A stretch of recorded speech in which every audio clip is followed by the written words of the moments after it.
Praise the Lord. Today's Dunamis word. நியாயாதிபதிகள் 11:11. எப்தா தன் காரியங்களை எல்லாம் மிஸ்பாவிலே கர்த்தருடைய சந்நிதியிலே சொன்னான். எனக்கு அன்பானவர்களே, எப்தா என்கிற ஒருவர் பராக்கிரமசாலியா இருந்தாரு. ஆனால் அவரை கிளையாத் புத்திரர்கள் துரத்திவிட்டு அவர் தோப் தேசத்திலே குடியிருந்து வந்தார். அப்பொழுது மீண்டுமாக அவருடைய எதிராளிகளை வீழ்த்தும்படியாக எப்தாவை போய் அழைக்கும் பொழுது நான் வரேன்னு சொல்லிட்டாரு. ஆனா கர்த்தருடைய சன்னிதானத்துல போய் அதே கர்த்தருக்கு அறிவிக்கிறார்.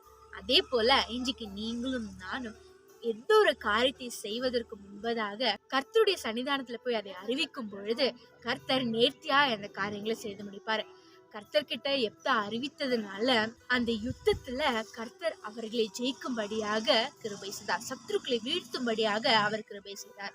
அதே போல நாமும் கர்த்தருக்கு ஒவ்வொரு காரியங்களும் நாம் அவருக்கு அறிவித்து நாம் செய்யும் பொழுது நம்முடைய வாழ்க்கையிலும் நாம் வெற்றியை பார்க்க முடியும். என் நாமத்தை பிரஸ்தாபப்படுத்துகிற எந்த ஸ்தானத்திலும் நான் உங்களை ஆசிர்வதிப்பேன் என்று வேதத்துல சொல்லியிருக்கிறபடி நம்ம எந்த காரியமானாலும் முதலாவது கர்த்தர்கிட்ட சொன்னதுக்கு பிறகு நம்முடைய காரியங்களை நாம் செய்யும் பொழுது நிச்சயமாக நாம் வெற்றி பெற்று நம்முடைய வாழ்க்கையில ஜெயத்தை பார்ப்போம். ஜெபிப்போம். எங்களை ஜெயம் பெற செய்கிற தேவனே, தகப்பனே, இவ்வளவு நாட்களும் நாங்க எந்த காரியத்தையும் உமக்கு அறிவிக்காம நாங்க செய்திருந்தோம்னா எங்களை மன்னிங்கப்பா. ராஜாவை போல நாங்க உம்மிடத்தில் முதலாவதாக காரியங்களை அறிவித்த பிறகு நாங்க அதை செயல்படுத்த எங்களுக்கு உதவி செய்யுங்க.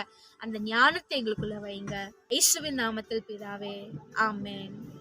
கர்த்தர் தாமே உங்களுக்கு ஞானத்தை தருவாராக. Grow powerful, be dunamis. God bless you.